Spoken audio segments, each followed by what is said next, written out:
शिलांग दौरे पर गया राजा रघुवंशी लगातार घर वालों से बात करता रहता था। एक बार उसने अपनी मां को भी फोन किया और बताया कि कैसे वो शिलांग की वादियों में घूम रहा है। आपको सुनवाते हैं वो आखिरी बातचीत। उतर है। हाँ, मैंने के आ गए नीचे। कहाँ पे हो तुम? ऊपर पहाड़ पे के नीचे? अब जाके पहुंचा ऊपर में। रात को नीचे रुके थे? हाँ, कुछ खाने का मिला कि? रुकने का नाम तब से नहीं ले रहे हैं और यकीन ही नहीं हो रहा है कि आखिर इतना बड़ा घटनाक्रम इनके साथ हो गया। 11 मई को जिस बेटे को सेहरे में इन्होंने देखा था, जो बहू लेके आया था, अब वो जब कफन में निकल के यहाँ से जा चुका और अब उसकी पत्नी को पुलिस ने उसकी हत्या के आरोप में पकड़ा है। उमा जी, आपने उम्मीद की थी कि इतना बड़ा वज्रपात आपके ऊपर होगा, इतनी बड़ी बिजली घर पे गिरेगी? ऐसा कौन माँ सोचती है कि इतनी बड़ी बिजली गिरेगी? बच्चे गए घूमने के लिए, आ जाएंगे, दुनिया जाती हैगी तो अच्छे भले ही आएंगे ना। इतना तो अपन को नॉलेज नहीं था ना कि अपना बच्चा इस हाल में आएगा तो। और अपन ने तो बहू को साथ में भेजा था ना, ये थोड़ी मालूम उसके पीछे कौन गए कौन नहीं गए। ये तो अपन को सब अब पता चल रहा है ना कि किसकी साजिश थी किसकी नहीं थी। और ये बहुत बड़ा षड्यंत्र रचा गया था, बहुत बड़ा, छोटा मोटा खेल नहीं है, ये बहुत बड़ा है ये। यूं आपने बताया कि यहाँ से उनके शिलोंग या मेघालय जाने का कोई प्लान नहीं था हनीमून पे, ये अचानक से बना। और क्या ये टिकटें जो है वहाँ जाने की ये राजा ने करवाई थी या पत्नी सोनम ने करवाई? सोनम ने करवाई थी, बराबर मेरे को राजा ने बताया। मैंने बोला बेटा तूने टिकट करा ली और अपन अभी नहीं जा सकते, बाद में जाएंगे। तो बोले मम्मी उसने टिकट करा ली। बोलती अब क्या करोगे तुम? अब तो टिकट हो गई, अब तो तुमको चलना पड़ेगा ना। तो बोले मम्मी चला जाऊँ क्या? तो मैंने कहा बेटा चले जा। कितने दिन में आओगे? बोले 6-7 दिन में आ जाएंगे। और जिस दिन मैंने आखिरी बात करी थी उस दिन में बोला था बस अब यहाँ से निकल रहा हूँ, बस इसके बाद मेरी कोई बात नहीं हो। और राजा का फोन एक दिन पहले ही बंद हो गया था, स्विच ऑफ। तो मैंने बोला सोनम से कि राजा का फोन अभी तक चल्लू नहीं हो, मेरी रिकॉर्डिंग में भी आ रहा होगा। तो उन्होंने बोला नहीं अभी नहीं हुआ चल्लू।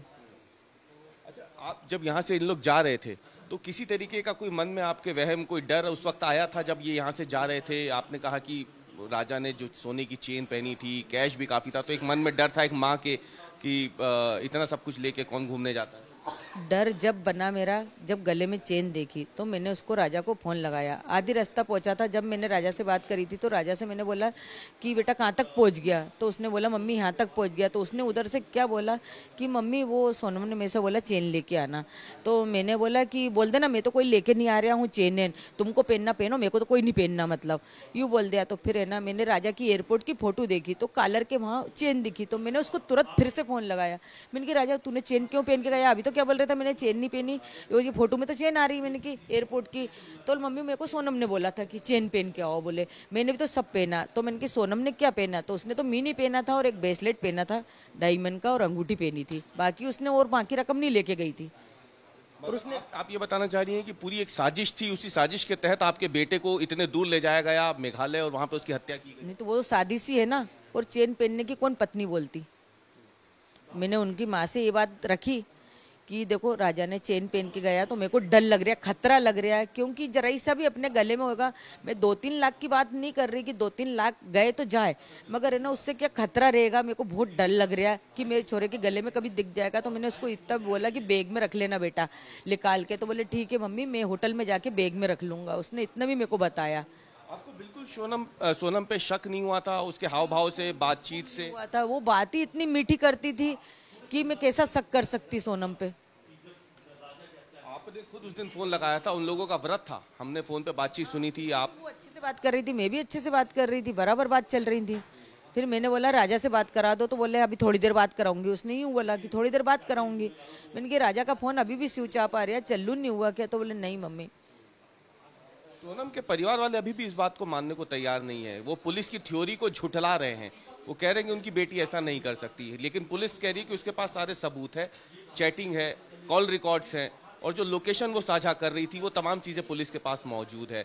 लेकिन घर वाले अभी भी उसके कह रहे हैं कि उनकी बेटी ऐसा नहीं कर सकती। नहीं तो उनके घर वाले ने तो हमको पहले भी बोला था ना हमारे बच्चे ऐसे नहीं है, संस्कारी है, हमारी लड़की बहुत ज्यादा संस्कारी है।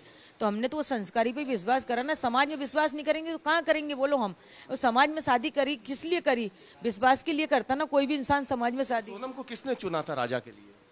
राजा ने मेरे को फोटो दिखाई थी, मम्मी सोनम अच्छी है, 25 साल की है, मेरे से छोटी है। राजा 28 साल का होके 29 में लगा था। तो मैंने बोला बेटा बराबर है, दोनों के मतलब गिरे चक्कर अच्छे हैं, मंगल है, उसको भी है मंगल, इसको भी मंगल है। कुंडली उन लोगों ने दिखवाई थी, जो शास्त्री उनका जो फोन पे बात कर रहा था ना, उन्होंने कुंडली मिलवाई थी। हमने बोला हम 1 साल बाद शादी करेंगे, तो उनके पापा ने बोला कि 1 साल बाद कोई लगन नहीं है इन बच्चे उनकी। फिर हमने बोला ठीक है, करना तो है, अपन कैसे करके कर लेते, 1 साल बाद भी करना अपन को। तो हमको नहीं मालूम था कि जल्दबाजी का फैसला क्या लिख लेगा। ये हमको अब समझ में आ रहा है ना, हमारा दिमाग तो अब वो चल रहा है ना कि जल्दबाजी क्यों करी थी। उनकी लड़की में खोट नहीं होती तो वो जल्दबाजी नहीं करते, कुछ ना कुछ तो होएगा। सोनम को नहीं रहना था तो वो नहीं रहती, मगर मेरे बच्चे के साथ ऐसा बहुत गलत हुआ। सोनम ने करा, वो लड़के उनने करा, 3 ने जिसने भी करा है, मगर मेरे बच्चे के साथ बहुत गलत हुआ। सजा की मांग करते हैं आप? सोनम को तो बहुत बड़ी से बड़ी सजा मिलेगी, अगर उसने करा है तो फांसी मिलेगी। और बाद में कभी उसका नाम आया तो उससे बड़ी सजा बताऊंगी, मैं आप सबको बताऊंगी। एडीजी लॉ एंड ऑर्डर क्या कह रहे हैं वो भी आपको सुनवाते हैं।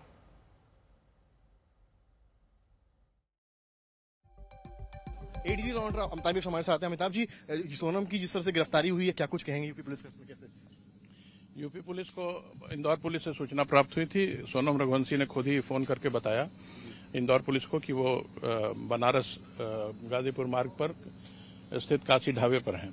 इस सूचना पर गाजीपुर पुलिस ने इन्हें बरामद किया और उसके बाद फिर इनका मेडिकल जांच कराने के बाद इन्हें 1 स्टॉप सेंटर पर रखा गया है।